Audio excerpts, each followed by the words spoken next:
We got some Marines here too. All right. The owners of this facility over here, they said the Marines were in town doing some artillery training. And he said that when the Marines are in town, the whole building shakes. It's really loud. And I said, and all the bars run out of beer, I'm sure, when the Marines come to town. That's okay. Look, here's the thing about my job is, think about this. I've got the easiest job in American politics. I get to go around and I get to talk about the fact that when Donald Trump was president, inflation was 1.5%. People could afford groceries and people could afford housing. That's a hell of a record to run on. I get to go around talking about Donald Trump supported our police and secured the American southern border. We had low crime and we had a closed down border. That's something to brag about. And I get to go around and talk about the fact that we had take-home pay rising faster than it had in a generation in 40 years when Donald Trump was president. That's also a record to brag on. And, you know, we got a beautiful baby back here with a Make America Great Again shirt.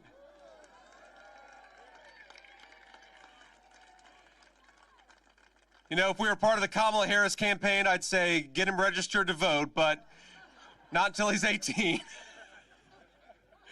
But look, here's the thing, and I kind of feel bad for Governor Tim Walz, if I'm being honest with you. And I know it's you didn't expect me to stand up here and be all bipartisan, but Tim Walz has got the hardest job in American politics. Think about this. He's got to go around and try to pretend that Kamala Harris didn't cast the deciding vote on trillions of dollars in new spending, which drove inflation through the roof, but of course she did. He's got to go around and pretend that Kamala Harris did not open the American southern border when every one of us knows that's exactly what she did. And he's got to run around pretending that Kamala Harris is the candidate of change, even though she's been the vice president of the United States for 3.5 years. He's got to pretend that somehow Kamala Harris is going to solve the very problems that she created while in government over the last 3.5 years. And I think in 11 days, the state of North Carolina, we're going to send a message to Kamala Harris. You are not the candidate of change. In fact, you're fired. Go back to San Francisco where you belong.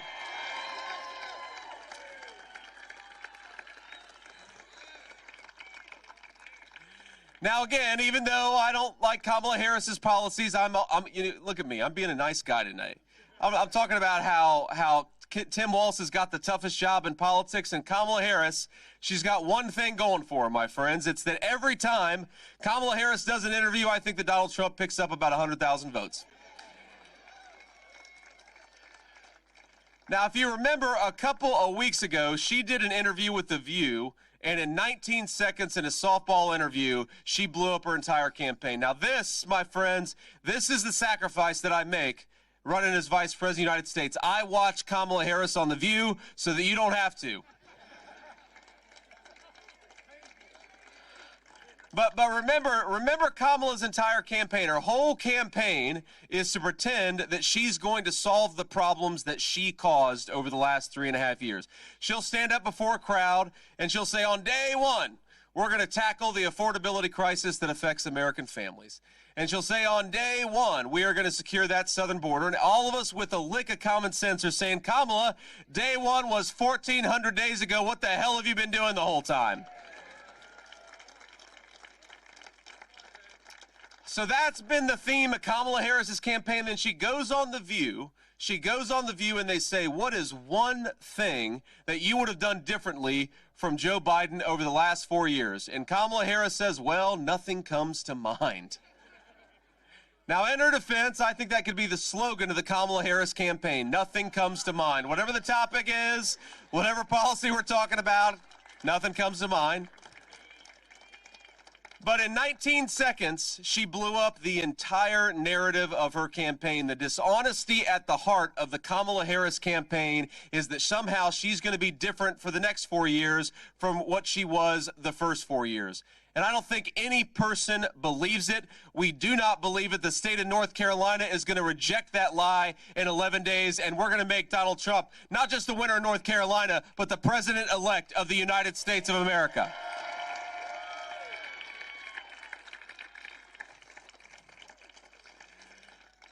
And I got to tell you that there are so many problems, so many issues where we could walk through Kamala Harris and her failure. We could talk about how Kamala Harris has created a schooling system where we indoctrinate children instead of educating them, and that's a disgrace. We could talk about Kamala Harris and her crazy foreign policy. It seems like we've increasingly got a war breaking out on every continent all across the world, and I happen to believe that we're going to get back to Donald Trump's policy of peace through strength. Make America safe, make America secure. And you know, these wonderful soldiers that put on the uniform and risk their lives for us every single day, that is the most precious resource we have as Americans, is we still have hundreds of thousands of young Americans who put on the uniform and fight for us. We got to use those resources and respect those resources as precious. You don't send them to every foreign conflict. You don't send them to police the world. You send them to fight for America's national security, and that's what Donald Trump's going to do.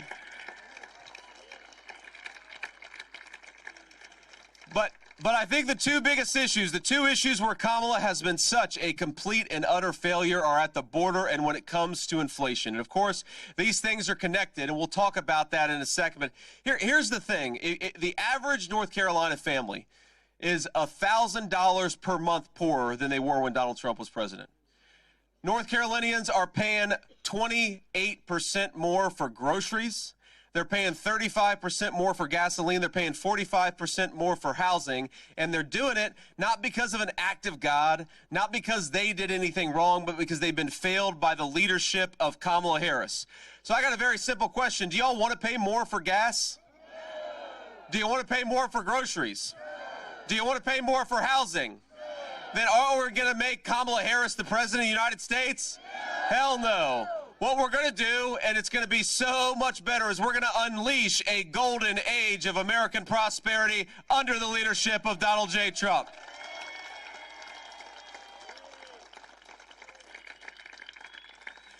And we're going to do it by doing the things that Kamala Harris didn't do. You know, every time they ask Kamala Harris a question, what is your specific plan for lowering prices for American families? What are you going to do actually to secure the southern border? She'll go, well, I grew up in a middle-class family. And it's like, okay, Kamala, that's nice, but you grew up in a middle-class family, and then what? What are you going to do to help those middle-class Americans you allegedly care so much about? Or they'll say, well, look, the world has gone to hell in a handbasket. It's chaos all over the world. How are you going to fix that problem? And she'll say, well, I used to work at McDonald's, and I made the hash browns when I worked at McDonald's, and, I used to believe that. I don't even know if that's true, actually. I think that maybe Donald Trump has worked at McDonald's for longer than Kamala Harris has. But even if it is true, she has got no agenda to run on, and every time she talks about her agenda, again, I think that Donald Trump and I pick up about 50,000, 100,000 votes. Because she goes around, and I've never, the president made this observation to me. We were on the phone a few months ago, and he's like, have you ever seen a politician going around the country saying she's going to raise people's taxes? And I was like, that's a good point. Even the ones who are lying to you, who want to raise your taxes, will at least tell you that they want to cut your taxes. Kamala Harris is the only candidate that I've ever seen who will tell you she wants to make your tax rates higher. That's ridiculous.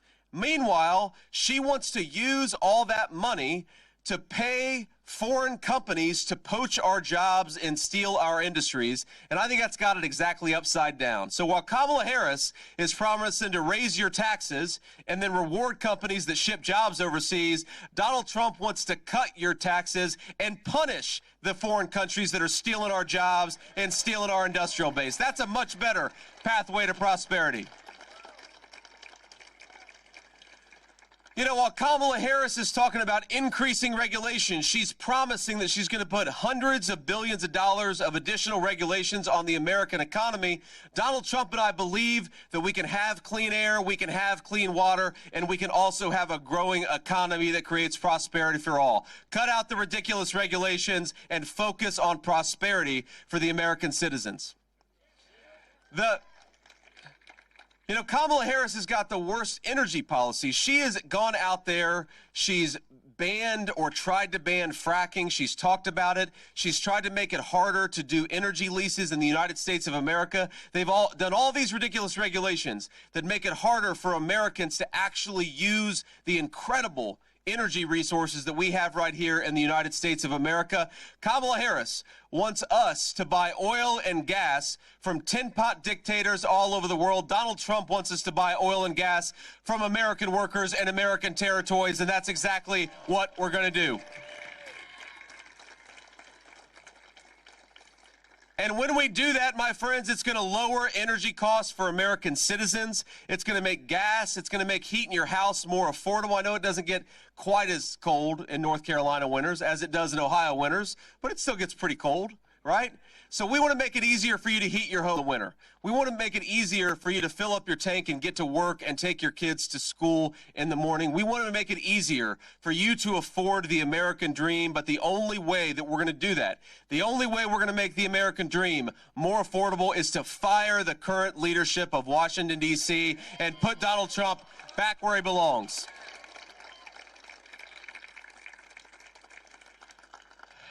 Now, of course, the biggest difference, and that's a lot to say because there's a lot of differences between Kamala Harris and Donald Trump. Kamala Harris is, of course, more of the same on this wide open southern border, and Donald Trump is saying, my friends, we're going to shut it down.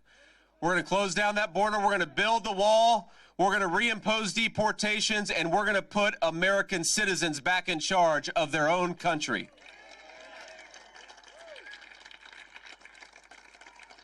And it's hard to overstate how bad Kamala Harris has been on this. From the moment she came into the Oval Office, she actively bragged about undoing Donald Trump's successful border policies. She said, we're going to suspend deportations. She said that we're going to make it harder for people who are illegally in this country to get taken out of this country. She said it was compassionate to allow the Mexican drug cartels free reign over the United States of America. You know what I think real compassionate is? Putting the interests of your citizens first and cutting out the terrible sex trafficking and drug trafficking the Mexican drug cartels have been doing in this country.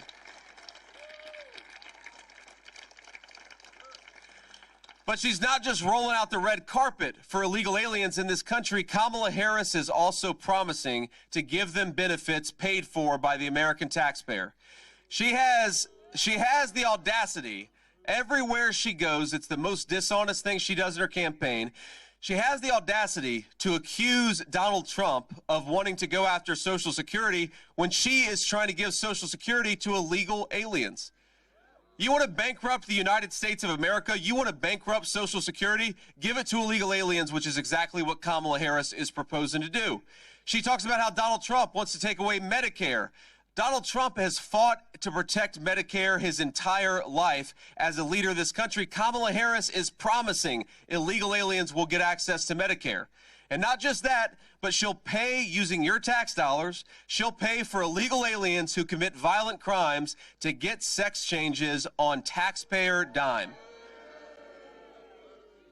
It's crazy. It's hard to believe that even 10 years ago, we would have had an American Democrat running on this disgusting open borders agenda. Now, Donald Trump and I, of course, we've got a different message. To people who have come into this country illegally, our message is very clear. Pack your bags, because in 4 months, you're going back home.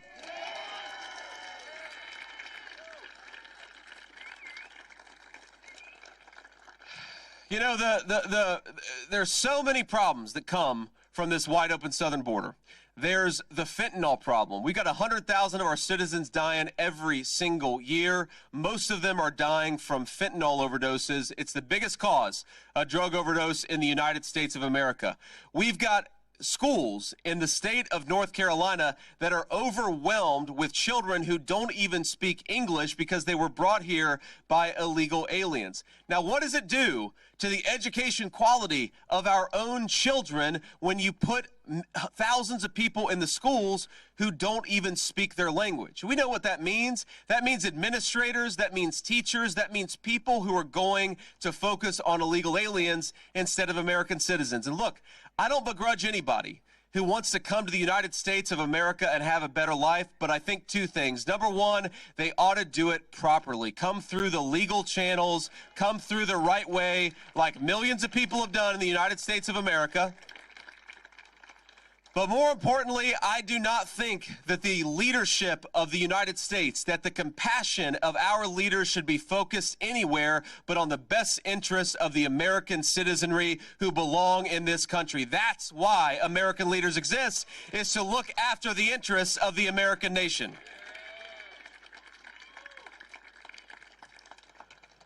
Now, I'm going to say a couple more things. I want to recognize some people, but I know we've got some reporters here. We're going to, let them ask some questions, and I'll answer a few questions. I want to give a shout out to you guys. Have a great lieutenant governor. We've got. Sorry, Mark isn't here. We've got Lieutenant General Keith Kellogg. He's not Lieutenant Governor. Lieutenant General Keith Kellogg. Keith, could you raise your hand for us? He's somewhere around here. He's been one of the best defenders that I've ever seen of Donald Trump. He's been a great patriot for the United States of America, and of course, he's a great public servant. General Kellogg, thank you for being here. We've got the state GOP chair somewhere around here. Raise your hand. There we are, way back in the back. He's a tall guy. But you look at the early voting numbers. You look at how much we're turning out in big ways in the Republican Party. We are doing a really good job in the state of North Carolina, and we got to keep our pedal to the metal. The one thing I worry about is, I don't want folks to get complacent. We got 11 days to go, and we know the Democrats are going to pull every trick in the book to try to make Kamala Harris the President of the United States, and that means that we've got to work our tails off for the next 11 days to make sure that our guy, the people's president, Donald J. Trump, wins this election and takes back this country.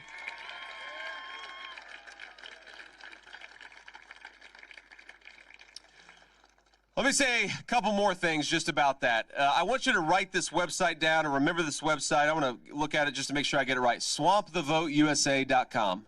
And I'm going to repeat it, swampthevoteusa.com. When I talk about putting the pedal to the metal, that website is a big part of it. Because on that website, you can check your registration, you can check where your polling location is, you can make sure that your absentee ballot, if you've requested it, is coming to the right place. You can make sure that your registration is updated. We got to do everything, my friends, because, look, I'm a big fan of Election Day over election season, but as President Trump says, it is what it is. We've got to take advantage of every method to vote that is out there, because if Kamala Harris is doing that for her folks, then we have got to be using what we have available to get out there and to make sure that our guy is the next president of the United States. So get out there and vote. Whether it's early, whether it's election day, whether it's by mail, just make sure you get out there and vote. And here's the thing. I don't want you to just vote once. My request is that you get out there and vote 10 times. You guys are like, well, we don't do that. We're Republicans. We only vote once. We only do it the legal way. But here's the answer to vote. Here's the legitimate way. The legal way to vote 10 times is you take yourself to the polls and then you get 9 of your friends and family to go along with you. That's the way we're going to vote 10 times. Let's think about this. You look at the margins that are projected in some of these states. I mean, we could win or lose. Let's be honest. We could win or lose the state of North Carolina by a couple thousand votes. You know what that means? That means none of us want to wake up on November the 6th and be saying to ourselves, we could have done a little bit more. Here's some nightmare fuel for you. Let's say you wake up on November the 6th and Donald Trump has lost the state of North Carolina by 400 votes. Then you're going to ask yourself, what could I have done? If every single person just here today had gotten one extra person to the polls, that would be the difference between President Donald Trump and President Kamala Harris. So let's get out there and do everything that we can to get our guy across the finish line. The country is relying on us. Let's work and make it happen.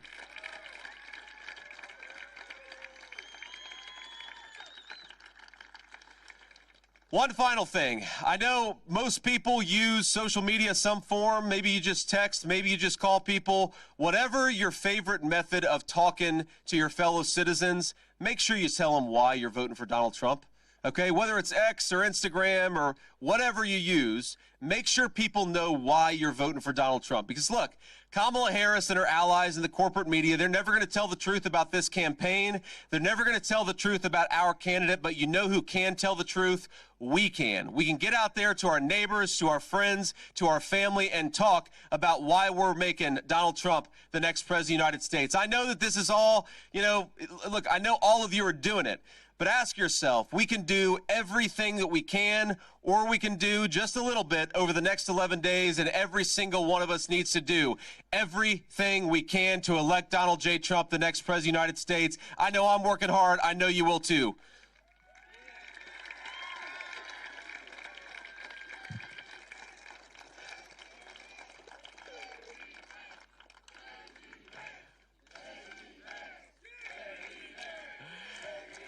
Thank you. One final thought I'm gonna leave you with is, I did a town hall yesterday with Chris Cuomo on News Nation, and it was interesting. A woman asked me a question that made me think a little bit just about, since I became the vice presidential nominee, I've lost a few friends. My wife and I have lost a few friends. And I think that something that is true of most of us, and maybe all of us in this room, is even if we disagree with somebody politically, we would never cast aside a friend or a family member over politics. And I think it's important to point that out, because what's going on right now, of course, is, look, I think Kamala Harris legitimately is a crazy person. I mean, to the extent that she has any ideas, any original thoughts about how to govern this country, I think it's a disaster. We got to remember that most of our fellow citizens are not Kamala Harris, and thank God for that. We got to remember that there are friends and family members that may disagree with us. Maybe people who have I imagine pretty much every person in this room has lost a friend over their vocal support of Donald Trump. I think that's a disgrace. And when people talk about how to heal the country, I think number one is we got to make Donald Trump the next president of the United States. That's the first step to healing this country. The second step to healing this country is we've got to kick out leaders who try to censor their fellow Americans instead of persuade them. The biggest difference between Donald Trump's campaign and Kamala Harris's campaign is we're not lobbying big tech to silence our fellow Americans. We're not trying to silence people we disagree with. We may disagree with you, but we're going to try to persuade you instead of silence you, because we believe in the Trump campaign, in the First Amendment. We will protect your right to speak your mind, and that's an important way of healing the divide in the country, is talking to one another rather than having Kamala Harris try to shut us all up.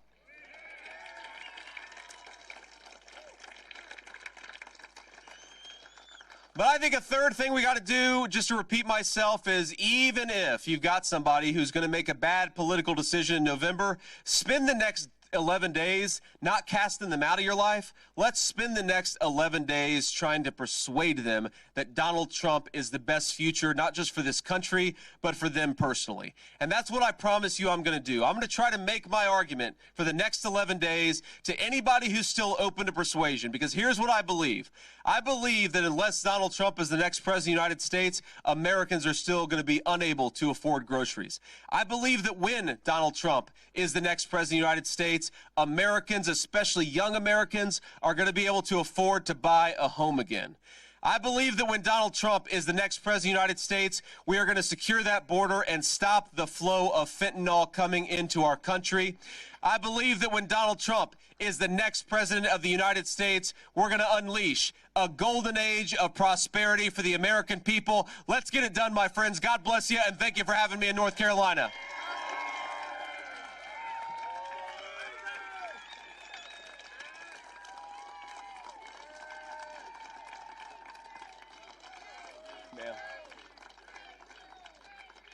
All righty.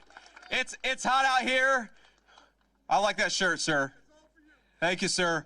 We got Christ is King. I love that shirt. Let's take a few questions because it's getting a little hot out here. And I don't think we have any more people parachuting with American flags, so we'll turn it over to the media. We even have some Bengals fans here in Fort Bragg. First question. Go ahead. Senator Vance, how concerned concerned is the Trump campaign over voting access in Western North Carolina after Hurricane Helene? And do you believe in that case that if Harris wins, this state's results should be challenged? Well, should the state results be challenged? I think that what we should try to do instead is make sure that every voter's vote counts. In the state of North Carolina, all across the state of North Carolina, whether we're talking about Charlotte or New Bern or the western part of the state that was hit so hard by these hurricanes. But we got to remember something, that I really think that the American government, the American president, and the American vice president failed the people of Western North Carolina, that we could have done so much better in responding to that hurricane. The 82nd Airborne should have been in Western North Carolina the day after the storm, not a week after the storm. And I think we would have saved a lot of lives if we had done that. Now, I've talked to the state GOP chairman. I've talked to the national GOP chairman. I think that we're in a pretty good spot in Western North Carolina. But if you're in Western North Carolina, particularly if you're upset by the way your federal government has handled this terrible catastrophe, the best way for you to get out there and make your voice heard is to vote for Donald J. Trump, because he's not going to forget the people of Western North Carolina, and neither am I. Next question. Hi, Monique John from ABC 11.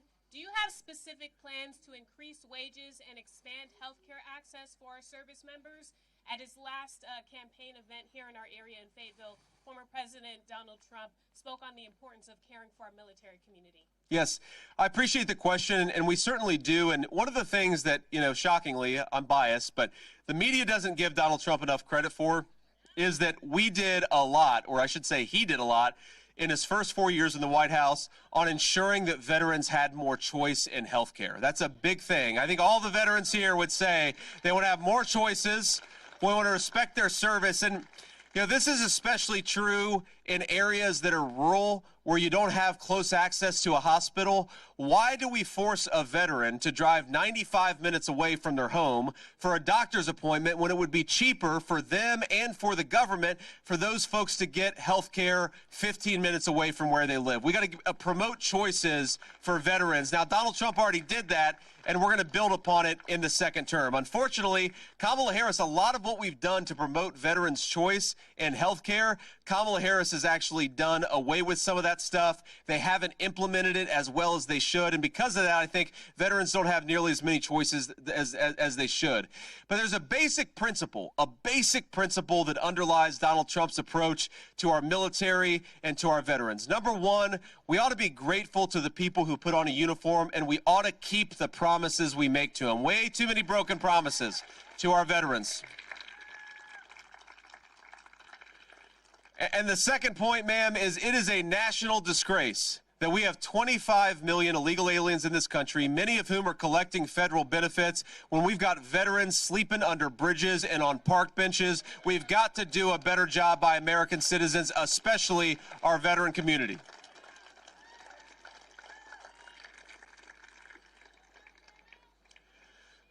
Senator Vance, Hal Nunn from Hoke Media Group. Thank you for coming to Raeford, North Carolina. Thank you, Hal. It's good to be here. Yes, it is. Good for you to be here. Our education system in North Carolina in some areas is broken. And it's a lot of the money being spent, wasteful spending, and a lot of it at the top. Our staff, our teachers, our workers are working their tails off, but they just can't seem to get over the hump on grades, reading, writing, and math. We love parents' choice, yes, but we want to make education better. How are we going to do that? Yes, sir. Well, such an important question, and we got to remember, folks, that 40 years ago, the American education system was the envy of the entire world. Whether you were rich or poor, whether you were rural or urban, we gave kids such good educations that we were leading the world in math scores, in reading scores. We had the best educated population because you know what we did? We focused on teaching reading, writing, and arithmetic, and not political BS that has no place in our children's schools.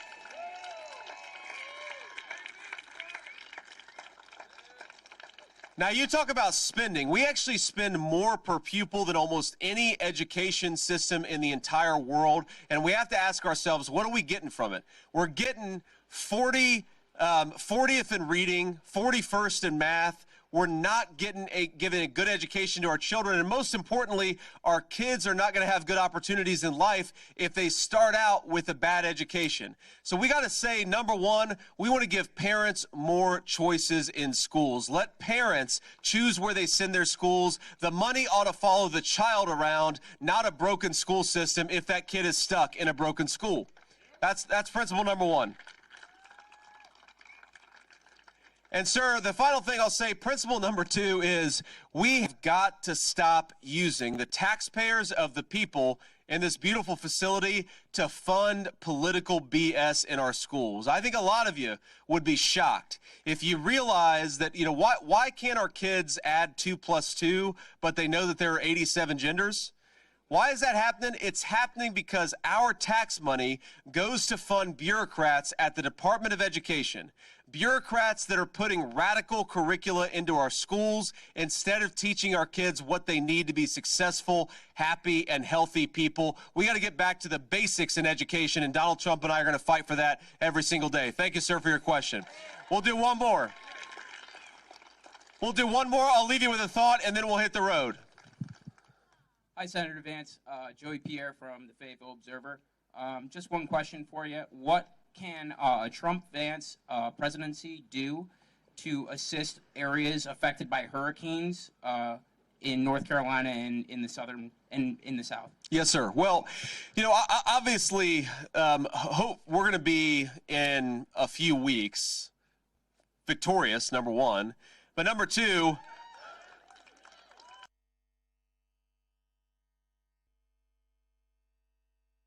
I am so grateful for all of you being out here. I'm so grateful for your support, and I'd encourage you to do everything that you can, from knocking on doors to calling your neighbors, to get President Trump across the finish line. Because I think it's so important to remember why we're doing this. And I think sometimes if you're caught up in the red shirt versus blue shirt of politics, look, we're going to beat Kamala Harris and the Democrats, and it's going to be very fun to beat Kamala Harris and the Democrats. I'm going to enjoy November the 5th very much. But the point of beating Kamala Harris and the Democrats is to give the American people the leadership that they actually deserve, and they just don't have it right now. And I've met so many people. I could tell you so many stories about people that I've met on the campaign trail. Let me tell you one in particular, because this woman, she was a retiree, and she was raising her grandkids, and she reminded me, frankly, of my grandmother, because I was raised by my mamaw when I was a kid, because my mom struggled with opioid addiction. And so this woman told me she's raising these grandkids. Her husband is about to retire, but he's still got a couple years left. And for 40 years, for their entire marriage, they had done a special thing on Friday night. It was steak night. And I'm not talking about going to a fancy steakhouse. I'm talking about going to a grocery store, her husband grilling a steak. And as all of us know, it's those special rituals that we do with our friends and our family that actually make life worthwhile. So in good times and bad, for this woman, for 40 years, Friday night was steak night until last year. Because last year, the groceries got too expensive, and they were too worried about whether they would be able to put food on the table for those grandbabies that they cut out steak night. And the woman told me just matter-of-factly, she wasn't complaining about it, she wasn't whining about it, but what I thought is we need to have the kind of leadership so that our own people can afford to get a nice steak for their family once a week. We need the kind of leadership that makes it so that whether you're rich or poor, if you work hard and play by the rules, you can turn on the heat in your home in the middle of a cold winter night. We need the kind of leadership where we don't have so many Americans dying of fentanyl overdoses because we're securing the border and waging war against the Mexican drug cartels. We need, in other words, the leadership of Donald Trump, and we don't need it primarily because it's going to be fun to beat Kamala Harris. We need it because the American citizenry, our neighbors, our friends, our fellow Americans, they deserve better leadership from their government. In 11 days, let's make sure they get exactly that. God bless you all. Thank you so much.